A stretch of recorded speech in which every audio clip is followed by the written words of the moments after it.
আর সিরিয়ার মানুষদের কি যে দুর্ভোগ, কি যে দুর্দশা, এটা দেখার জন্য শুধু আল্লাহই আছেন, আমরা কেউই নাই। এটা দেখার জন্য শুধু আল্লাহ আছেন, আর কেউ নাই পাশে। এই 12-14 বছরের যুদ্ধ বিগ্রহে যা হয়েছে সিরিয়ার অবস্থা, ওইটাকে খেলার মাঠ পেয়েছে পশ্চিমারা। এই মাঠের মধ্যে তুরস্কও ঢুকে গিয়েছিল, এটাও একটা শাস্তি হতে পারে। ন্যাটোর সাথে ঢুকে সেও এখানে হামলা চালিয়েছে, এটাও হতে পারে, আল্লাহ ভালো জানেন। সিরিয়ার মাজলুম শিশুদেরকে আকাশের নিচে রাত কাটাতে হয়, 3 দিনে একবার খাবার পায় তারা। একই অবস্থা ইয়েমেনেও আছে।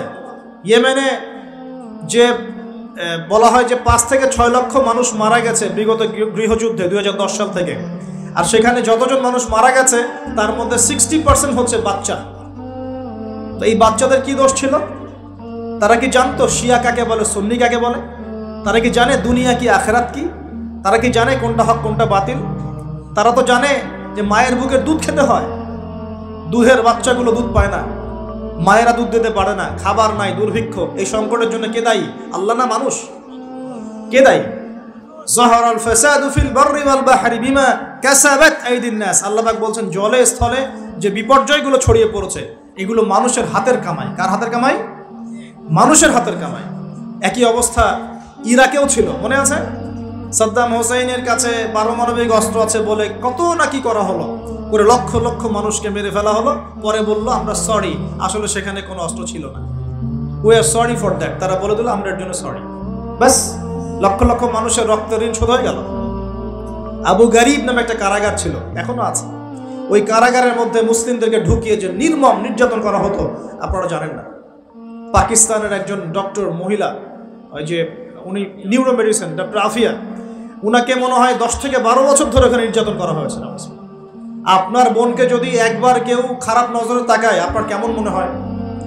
আপনার মায়ের দিকে যদি কেউ একবার খারাপ নজরে তাকায়, একটা খারাপ মন্তব্য করে, আপনার কি মনে হয়? আপনার স্ত্রীকে যদি কেউ একটু গায়ে টাচ করে চলে যায়, শ্লীলতাহানি করে, টিস করে, আপনার কি মনে হবে? এরকম লক্ষ লক্ষ বোনদেরকে আমাদেরকে এরকম ধর্ষণ করা হচ্ছে দিনের পর দিন। গ্যাং রেপ বলে, গ্যাং রেপ মানে একসাথে 10 জন 12 জন মিলে আমাদের বোনদেরকে ধর্ষণ করেছে। মুসলিমরা তো বললাম না, মুসলিমরা পড়ে আছে ওঠেন বসেন নিয়ে, মজা ট্রল এগুলো নিয়ে। সারা বিশ্বে যা হচ্ছে মুসলিমদের সাথে, যদি আমরা সত্যি জানতাম শান্তিতে ঘুমাতেই পারতাম না, আমাদের ঘুম উড়ে যেত চোখ থেকে। বেশি বললেও সমস্যা, বেশি করলেও সমস্যা, কাকেই বলবো, কে বা বুঝবে? দেখা যায় এমন অনেক সময় হয়েছে, অনেক ভালো ভালো নেতা সমাজে এসেছে, আসার পরে জনগণকে বুঝিয়েছে, জনগণ বলেছে ঠিক আমরা তোমার সাথে আছি। যেই সেই নেতার উপর কোনো বিপদ এসেছে জনগণ নাই, কাকে নিয়ে কি করবে না, কার সামনেই বা কি বলবো? আমাদের প্রত্যেকটা জেলা বলেন, থানা বলেন, দেশ বলেন, আনাচে কানাচে নিবেদিত প্রাণ মুসলিম ভাই তৈরি করতে হবে, যারা কাজের মানুষ, ঝোঁকে চলে না, আবেগে চলে না, ইস্যু পাগল না, আবেগে চলে না, কাজের অ্যাক্টিভ কিছু মানুষ দরকার, যারা শিক্ষিত, এডুকেটেড, যারা পরিস্থিতি বোঝে, যারা হিকমা বোঝে, যারা নিবেদিত প্রাণ, যারা অর্থ কোরবানি করার মানসিকতা রাখে, শিক্ষা প্রতিষ্ঠান গড়ে তোলে, সোশ্যাল ওয়ার্ক করে, একটা জনসংযোগ যারা গঠন করতে পারে, এমন কিছু মানুষ আর নেতা আল্লাহ আমাদেরকে দান করুন বলে আমি। এভাবে একদিনের মাহফিল বলেন আর ওই ইস্যু পাগল কোন ইস্যু নিয়ে লাফালাফি করে উম্মার বিজয় হবে না। আমাদের সবাইকে যার যার জায়গা থেকে কনস্ট্রাকটিভ কাজ করতে হবে, সবাইকে এফোর্ট দিতে হবে। শুধু একজন দায়ীর দায়িত্ব না, একজন আলেমের দায়িত্ব না, আপনারও দায়িত্ব আছে। তো আপনার দায়িত্বটা আপনি ঠিক মতো পালন করেন না কেন? নামাজ আপনার দায়িত্ব, কোরআন তেলাওয়াত করা শেখা আপনার দায়িত্ব, দিনের জ্ঞান শেখা আপনার দায়িত্ব, জ্ঞান প্রচার করা আপনার দায়িত্ব, আদর্শ পরিবারটা গড়া আপনার দায়িত্ব, হালাল খাওয়া আপনার দায়িত্ব, উম্মাকে নিয়ে ফিকির করা তো আপনারও দায়িত্ব। উম্মা কি শুধু আমার, আপনার নয়? উম্মা কি শুধু আলেমদের, আপনাদের নয়? তাহলে আমরা কি সবাই শুধু কয়েকজন মানুষের ঘাড়ে দায়িত্ব চাপিয়ে দিয়ে চলে যাব? এই সমস্যা হচ্ছে আমাদের সমাজে। বিশ্বাস করেন, যদি সবাই একসাথে ঐক্যবদ্ধভাবে ঈমান ধরে রাখতে পারতাম, কোনোদিনও কোনো জালেমের সামনে আমাদেরকে মাথা নত করতে হতো। আমাদের মধ্যে ঐক্য নাই, তো বাস্তবতা হচ্ছে এটা, আমাদের মধ্যে কোনো ঐক্য নাই। যেটা আছে সেটা প্রয়োজনের তুলনায় নিতান্তই অল্প। এক ভাইকে মারলে আরেক ভাই মিষ্টি বিতরণ করে, একজনের উপর জুলুম আসলে আরেকজন খুশি হয়, মিলাদ দেয়। একজনকে সামান্য একটা ইস্যু ইস্যু থাকার না থাক, ইস্যু থাকলে তো কথাই নাই, না থাকলেও জোর করে টেনে বের করবে, করার পরে সারা দেশে একদম মান সম্মান হানি না করলে ঘুম হয় না। এই হলো অবস্থা আমাদের। তো এরা কি মনে করছে যে বিপদ আপদ শুধু এক শ্রেণীর মানুষের উপরেই আসবে? জি না। যখন আল্লাহ পাকের আযাব আসে, দেখলেন না, আল্লাহর যখন আযাব আসে তখন ভালো খারাপ কাউকে আল্লাহ পাক ছাড়বে না, সবগুলোকে ধ্বংস করবে। আল্লাহ পাক সূরা কোরআনেও বলেছেন, ওয়াত্তাকু ফিতনাতান লা তুসিবান্নাল্লাযীনা যালামু মিনকুম খাসসা, তোমরা সেই ফিতনাকে ভয় করো, আল্লাহর সেই পরীক্ষাকে ভয় করো যা শুধু জালেমদের উপর খাস করে আসবে না, সবার উপরে আসবে। যদি আসমানি গজব জমিনের বালা আসে, শুধুমাত্র খারাপ ব্যক্তিদেরকে দেখে আসবে না, বরং সবার উপরেই চলে আসবে। আল্লাহ পাক আমাদেরকে বোঝার তৌফিক দান করুন।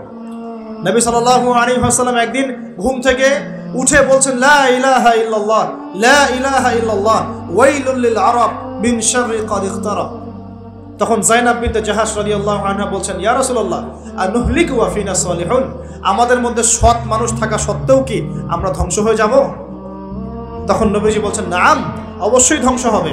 ইযা কাসরাতুল খাবাস, যখন অশ্লীলতা ছড়িয়ে পড়বে তখন আলেম জালেম সব ধ্বংস হয়ে যাবে। আল্লাহ পাক আমাদের সবাইকে হেফাজত করুন বলি আমিন। সামাজিক প্রতিরোধ করে তোলেন, অন্যায়ের বিরুদ্ধে প্রতিবাদ করা শিখেন, সৎ কাজে আদেশ করেন, অন্যায় কাজে নিষেধ করেন, নিজের ব্যক্তিত্ব বজায় রাখেন, ইসলামকে হাসি ঠাট্টার পাত্র বানাবেন না, যার যার দায়িত্ব তার তার জায়গা থেকে পালন করেন। আপোষের মধ্যে অনেক রকম মতভেদ থাকতে পারে, সমস্ত মতভেদ ভুলেও আমরা এক জাতি চাই, সমস্ত মতভেদ ভুলে আমরা এক জাতি চাই। মনে করেন আমি সঠিক বিষয়ের উপর ছিলাম, সঠিক বিষয় থাকার পরেও মানুষ আমাকে খুব গালিগালাজ করলো, তারপরেও যারা আমাকে গালিগালাজ করেছে উম্মার ঐক্যের স্বার্থে তাদের সাথে বসতেও রাজি আছে। এরকম মানসিকতা থাকতে হবে, উম্মার ঐক্যের স্বার্থে, উম্মার কল্যাণের স্বার্থে। যে আপনাকে থাপ্পড় দিয়েছে ওর সাথেও চলতে হবে আপনাকে, কারণ উম্মা সবচেয়ে বড় বিষয়, আমার ব্যক্তির স্বার্থ বড় বিষয় না। কখনো কখনো বৃহত্তর স্বার্থে ক্ষুদ্রতর স্বার্থ বিসর্জন দিতে হয়।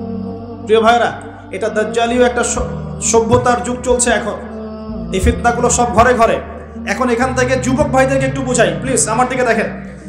দাজ্জাল খুব ভালো করেই জানে যে তার এই বিশ্ব শাসনের পথে বাধা হচ্ছে মুসলিমরা। কারা? আর সে খুব ভালো করেই জানে মুসলিমদের মধ্যে সবচেয়ে বেশি বাধা হচ্ছে যুব সমাজ। যদি যুব সমাজ আল্লাহর ঈমান এবং রাসূল সাল্লাল্লাহু আলাইহি ওয়াসাল্লামের আমল এই দুটোকে নিয়ে যদি তারা পথ চলতে পারে, তাহলে তাদেরকে প্রতিহত করা এত সহজ নয়। এটা কিন্তু দাজ্জাল খুব ভালো করে জানে, ঠিক এই, এবং তার অনুসারীরাও খুব ভালো করে জানে। এই কারণেই যুবকদেরকে আল্লাহর রাস্তা থেকে সরিয়ে ফেলার জন্য দাজ্জাল এবং তার অনুসারীরা কিছু ফাঁদ দিয়েছে আপনাকে, ট্র্যাপ। যুবক ভাই একটু ভালো করে শোনেন। প্রথম ট্র্যাপটা আপনাকে দিয়েছে, আপনাকে দুনিয়াতে আসার যে জীবনের লক্ষ্য উদ্দেশ্য, আল্লাহর ইবাদত করা, আল্লাহর দ্বীন প্রতিষ্ঠা করা, জান্নাতে যাওয়া, এখান থেকে সরিয়ে দিয়ে দুনিয়ার প্রতি মহব্বত দিয়ে দিয়েছে আপনার ভিতর, দুনিয়া আসক্তি আপনার মধ্যে দিয়ে দিয়েছে। সারাদিন চিন্তা, একটা চাকরি, একটা ব্যবসা, একটা বাড়ি, একটা গাড়ি, একটা স্ট্যাটাস, অলওয়েজ এই ফিকিরটা, এটাকে আমরা ইংরেজিতে বলি ম্যাটেরিয়ালিজম বা বস্তুবাদিতা। এই বস্তুবাদিতা আপনার মধ্যে ঢুকিয়ে দেওয়া হয়েছে। খুব সতর্ক থাকবেন, 1 নাম্বার। 2, আপনার সামনে নারীকে সহজলভ্য করে দেওয়া হয়েছে। মেয়ে নারী, এই নারী জাতিকে আপনার সামনে সহজলভ্য করে দেওয়া হয়েছে। অনলাইন অফলাইন যেখানেই যাবেন নগ্ন নারীকে আপনি সামনেই পাবেন। মাত্র 1000, 1500, 2000 টাকা দিয়ে মানুষ জেনা করতে পারে, এখন রাত কাটাতে পারে, কেউ বাধা দেওয়ার নাই। কিন্তু যদি হালালভাবে বিয়ে করতে চান, পদে পদে বাধা পাবেন, আপনি পাবেন না? হালালভাবে বিয়ে করতে চাইলে পদে পদে বাধা পাচ্ছেন, কিন্তু জেনা করতে গেলে আপনাকে কেউ বাধা দিচ্ছে না। একটা ছেলে চাইলেই হোটেলে রাত কাটাতে পারে এখন, আর এখন ফ্রি মিক্সিং এর যুগ, আর ছেলে মেয়ের অবাধ মেলামেশা। বিয়ের আগেই দেখা যায় ছেলেরা মেয়েদের স্বাদ ভোগ করে, মেয়েরা ছেলেদের স্বাদ ভোগ করে, এবং এই পরিসংখ্যান দিন দিন বাড়ছে বাংলার মাটিতে, বাড়ছে না? এটা আপনাকে আল্লাহর পথ থেকে সরিয়ে দেওয়ার জন্য মহিলাদেরকে অস্ত্র হিসেবে ইউজ করা হচ্ছে। খুব খেয়াল রাখবেন, আল্লাহ পাক বোঝার তৌফিক দান করুন। 3 নাম্বার, আপনার সামনে দারিদ্রতা, বেকারত্বের একটা হতাশা দিয়ে দেওয়া হয়েছে। দারিদ্রতা, আমার চাকরি হচ্ছে না, ক্যারিয়ার কি করবো, হ্যাঁ বেকার হয়ে থাকলাম, এইসব হতাশা আপনার মধ্যে ঢুকিয়ে দেওয়া হয়েছে। কোনো ক্ষেত্রে পরিবারগুলোও আপনাকে হতাশ করে ফেলছে। এত টাকা পয়সা খরচ করলাম, টাকা পয়সা দিয়ে পড়ালাম, হ্যাঁ, ডিগ্রি সার্টিফিকেট অর্জন করলি, এখনও চাকরি করতে পারিস না, হ্যাঁ, কবে বড় হবি, নিজের পায়ে দাঁড়াবি, এই যে মানসিক চাপ, এগুলোতে কিন্তু যুব সমাজ আস্তে আস্তে আল্লাহর পথ থেকে সরে যায় এবং এরপরে গিয়ে তারা মাদকের কাছে যায়।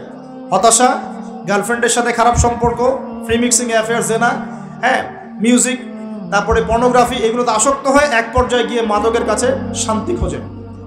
আর মাদক যখন আপনাকে পেয়ে বসবে, আপনি আপনার জীবন থেকে, জীবনের লক্ষ্য থেকে হারিয়ে যাবেন এবং দাজ্জাল এবং তার অনুসারী বিজয়ী হয়ে গেল, আমরা হেরে গেলাম। এরকম ধাপে ধাপে আপনার সামনে অনেকগুলো ট্র্যাপ দিয়ে দেওয়া হয়েছে। বেকারত্বের ট্র্যাপ, হতাশা, নারী, জীবনের লক্ষ্য থেকে সরিয়ে দেয়া, এবং সবচেয়ে বড় কথা এখন চলছে ফ্রি মিক্সিং আর পর্নোগ্রাফি।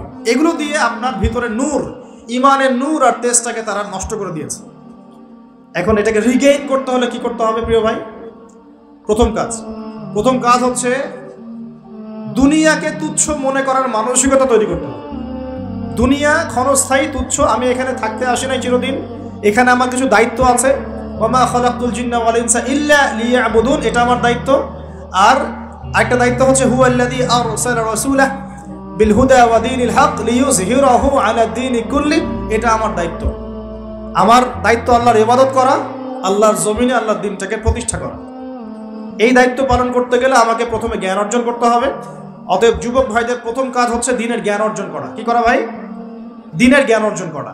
আপনি যে লাইনে পড়াশোনা করছেন করবেন, কিন্তু পাশাপাশি অবশ্যই দ্বীনের বেসিক ফান্ডামেন্টাল জ্ঞান অর্জন করতে হবে। পারা যাবে তো ইনশাআল্লাহ? এরপর বেশি বেশি নেক আমল করবেন, নবী সাল্লাল্লাহু আলাইহি ওয়াসাল্লামের সুন্নত মোতাবেক জীবনটা গড়ার চেষ্টা করেন। 3 নাম্বার, হালাল খাওয়ার চেষ্টা করবেন, হারামের দিকে যাবেন না। ঠিক আছে? 4 নাম্বার, হালাল রিজিকের ব্যবস্থা হয়ে গেলে বিয়ে শাদী করে ফেলবেন, জেনার ধার কাছেও যাবেন না। হালাল রিজিকের সোর্স হয়ে গেলেই বিয়ে করে ফেলবেন। তারপরে আদর্শ পরিবার করবেন, আপনার সন্তানদেরকে মানুষ করবেন এবং সবাইকেই কমসে কম পার্ট টাইম দাওয়াতি কাজ করতে হবে। সৎ কাজে আদেশ করবেন, অসৎ কাজে নিষেধ করবেন। ইনশাআল্লাহ আমাদের ঐক্যবদ্ধ প্রচেষ্টায় আল্লাহর জমিনে দিন আবার বিজয়ী হবে ইনশাআল্লাহ তাআলা। আল্লাহ রাব্বুল আলামিন আমাদের সবাইকে বর্তমান পরিস্থিতি বোঝার তৌফিক দান করুন। আল্লাহ পাকের আযাব গজব যে কারণে আসে, এই পাপগুলো থেকে দূরে থাকার তৌফিক দান করুন।